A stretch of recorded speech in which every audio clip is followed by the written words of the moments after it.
15 شعبان کی رات کو نہاتے دھوتے ہیں، اسپیشلی اس رات کو کہ بھئی آج کوئی تہوار ہے یا آج کوئی خوشی کا دن ہے اور مٹھائیاں کھاتے ہیں یا حلوے پکاتے ہیں، تو وہ زبان سے اس کو تہوار نہ بھی کہیں، اپنے عمل سے یہ بتاتے ہیں کہ یہ تہوار ہے، جبکہ یہ تہوار نہیں ہے۔ اسلام میں کوئی اس کی ایک ضعیف روایت بھی نہیں ہے کہ آپ صلی اللہ علیہ وسلم نے، میرے علم میں نہیں ہے کم از کم، ہو سکتا ہے کوئی موضوع من گھڑت روایت موجود ہو جس میں کوئی کہیں بھی نہیں ہے کہ آپ صلی اللہ علیہ وسلم نے اس رات کو ہمیں نہانے کا حکم دیا ہو یا اچھے کپڑے پہننے کا حکم دیا ہو یا کھانے پینے کا یا حلوے کھلانے کا، ہمیں حلوے مانڈے کا ہمیں حکم دیا ہو۔ تو اللہ کا واسطہ یہ بدعت ہے، اس کو ختم کریں اپنے معاشرے سے۔ اور اسلام میں تہوار کا ٹائم دن میں ہوتا ہے۔ عید الفطر، عید الاضحیٰ ہے جس میں ہم دن میں قربانی کرتے ہیں اور کھاتے ہیں پیتے ہیں نہاتے ہیں دھوتے ہیں، راتوں کے یہ کام نہیں ہے، رات کو آپ سوئیں یا عبادت کریں۔ تو ایک چیز تو یہ تھی جو میں بتانا چاہ رہا تھا۔ دوسری چیز، اس رات کو قبرستان جانا،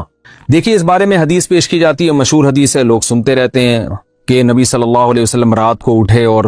امی عائشہ رضی اللہ تعالیٰ عنہ بھی آپ کے پیچھے چلی گئیں اور آپ صلی اللہ علیہ وسلم جنت البقیع میں مغفرت کی دعا مانگ کے تشریف لے آئے واپس۔ تو یہ حدیث انتہائی درجے کی ضعیف حدیث ہے، اور ایک تو ضعیف حدیث ہے، دوسری بات یہ کہ اگر ہم تھوڑی دیر کے لیے فرض کر لیں یہ صحیح حدیث ہے اور ہم کہتے ہیں کہ بھئی نبی صلی اللہ علیہ وسلم نے یہ عمل کیا ہے، تو صحابہ میں سے کسی سے ضعیف حدیث سے بھی ثابت نہیں ہے کہ کوئی اس رات قبرستان گئے ہوں۔ حضرت ابو بکر کے بارے میں کوئی روایت نہیں ملتی کہ اس رات قبرستان گئے ہوں، حضرت عمر کے بارے میں کوئی روایت نہیں ملتی، یہ کسی ایک صحابی کے بارے میں نہیں۔ تو آپ مجھے بتائیں کہ یہ کیسی سنت ہے کہ جو صحابہ کی سمجھ میں نہیں آئی اور ہماری سمجھ میں آ گئی ہے؟ تو مشرکین مکہ یہ کہا کرتے تھے لو کان خیرا ما سبقونا الیہ، قرآن مجید کی آیت ہے کہ اگر یہ اسلام میں کوئی خیر ہوتی تو یہ صحابہ ہم سے پہل نہ کرتے، یہ صحابہ نے ہم سے پہل کیا ہے، اس کا مطلب ہے یہ اسلام خیر کا کام نہیں ہے۔ تو مشرکین کو صحابہ سے چونکہ نفرت تھی، اس لیے کہتے تھے کہ یہ چونکہ اسلام کو فالو کر رہے ہیں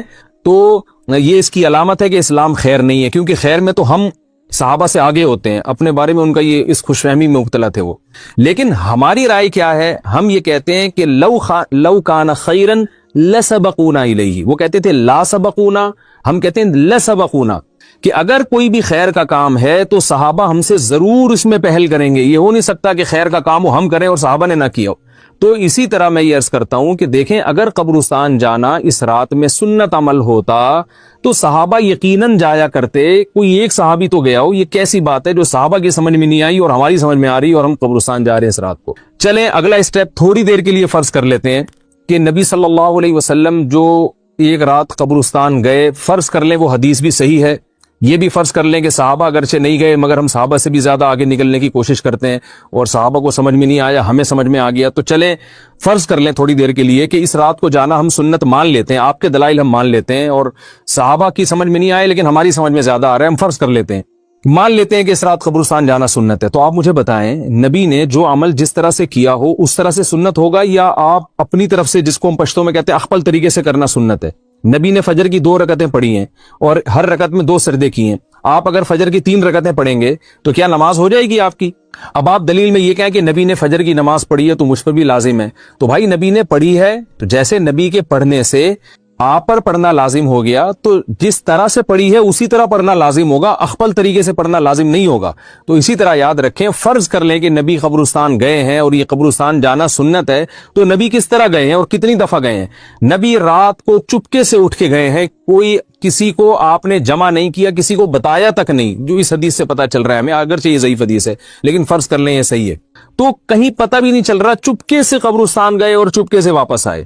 اور پوری زندگی میں ایک دفعہ گئے، جبکہ ہمارے ہاں ہر سال قبرستان میں لوگ جا رہے ہیں، جب بھی شب برات آتی ہے لوگ قبرستان جاتے ہیں، ہر سال نبی ایک دفعہ گئے اور آپ ہر سال جا رہے ہیں۔ نمبر 2، جاتے جتھوں کی شکل میں، نبی تو چپکے سے گئے ہیں، تو آپ رات کو 2-2:30 بجے ذرا چپکے سے اٹھیں اور تنہائی میں جب قبرستان میں وحشت ہو اور اندھیرا ہو اور وہاں قبرستان جائیں، اتنا دم ہے آپ میں، تو ہم کہیں گے بھئی آپ نے نبی کی سنت کو زندہ کیا ہے۔ لیکن آپ تو جتھوں کی شکل میں جا رہے ہیں، نہا دھو کے جا رہے ہیں، خوشبو لگا کے جا رہے ہیں، تیار ہو کے جا رہے ہیں، اور جو کچھ وہاں خرافات ہو رہی ہیں قبرستان میں وہ تو ساری دنیا کو معلوم ہے، میلے ٹھیلے لگے ہوئے ہیں وہاں پہ، گولے گنڈے بک رہے ہیں، برگر بک رہے ہیں، گول گپے بک رہے ہیں وہاں پہ، اور پھول الگ بک رہے ہیں، ہار پھول قبروں پہ چڑھانے کے لیے۔ کیا بدماشی ہے یہ، کیا منہ دکھائیں گے رسول اللہ صلی اللہ علیہ وسلم کو قیامت کے دن؟ آپ کے سامنے کیا وہ حدیث نہیں ہے کہ نبی صلی اللہ علیہ وسلم نے فرمایا کہ روایت میں آتا ہے کہ کچھ لوگ قرب میدان حشر میں آئیں گے تو ان کے چہرے ایسے ہوں گے جیسے میری امت کے چہرے ہوتے ہیں، میری امت کی شکل ہوتی ہے. حدیث کا مفہوم میں بیان کر رہا ہوں. تو جب وہ حوض کوثر کا پانی پینے کے لیے میرے پاس آئیں گے تو فرشتے ان کو بھگائیں گے، سحقن سحقن. تو آپ صلی اللہ علیہ وسلم پوچھیں گے یہ تو میری امت ہے، آپ تو فرشتے کیا کہیں گے کہ یہ آپ کی وہ امت ہے جنہوں نے آپ کے دنیا سے جانے کے بعد دین میں ایسی چیزیں ایجاد کر لی تھی جن کا آپ نے حکم نہیں دیا. تو آپ کیا فرمائیں گے؟ سحقن سحقن، دور کرو ان سے. تو ایسا نہ ہو کہ ہم قیامت کے دن رسول اللہ صلی اللہ علیہ وسلم کی شفاعت سے محروم ہو جائیں. تو اللہ کا واسطہ قبرستان مت جائیں اس رات، گھر میں بیٹھیں آرام سے، یہیں بیٹھ کے میت کے لیے مغفرت کی دعا کریں. اور اگر آپ سمجھتے ہیں نہیں یہ حدیث بالکل صحیح ہے اور جانا لازمی ہے تو پھر تنہائی میں جائیں، ایسے قبرستان کا انتخاب کریں جہاں آپ کے علاوہ کوئی بھی نہ ہو، اور پھر چپکے سے جائیں اور پتلی گلی سے واپس آ جائیں. آپ اگرچہ ہم تو اس کو بھی نہیں مانتے، لیکن اگر کرنا ہے تو پھر اس طریقے سے عمل کریں اگر آپ حدیث کو فالو کرنا چاہتے ہیں آپ اپنے خیال کے مطابق. تو یہ دو باتیں ہو گئی. ایک تیسری چیز کیا ہے؟ کیا قرآن اس رات میں نازل ہوا ہے اور تقدیر کے فیصلے اس رات میں ہوتے ہیں؟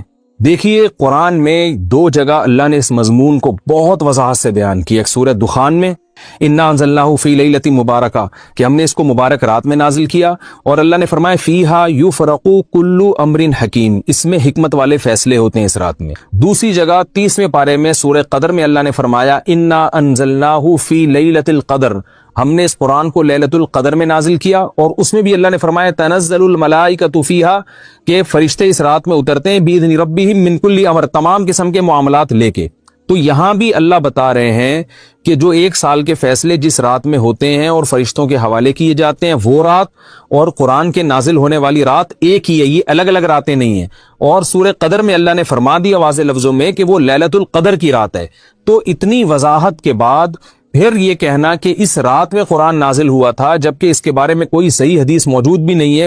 ضعیف یا موضوع روایتیں ہیں، تو یہ بالکل قرآن پر میں سمجھتا ہوں کہ یہ ٹھیک نہیں ہے، بالکل دلیل کے لحاظ سے یہ کمزور بات ہے. اگرچہ بعض علماء اس طرف گئے ہیں اور انہوں نے تعویل کی ہے، انہوں نے یہ تعویل کی ہے کہ قرآن جو ہے آسمان دنیا پہ آیا لیلۃ القدر میں، اور وہاں سے جو نیچے نزول شروع ہوا ہے وہ شب برات میں ہوا ہے. لیکن یہ تعویل عقل سے بعید ہے اور اس تعویل کی ہمیں ضرورت بھی نہیں ہے. دو صحیح حدیثیں ٹکرا رہی ہوں یا قرآن کی آیت کسی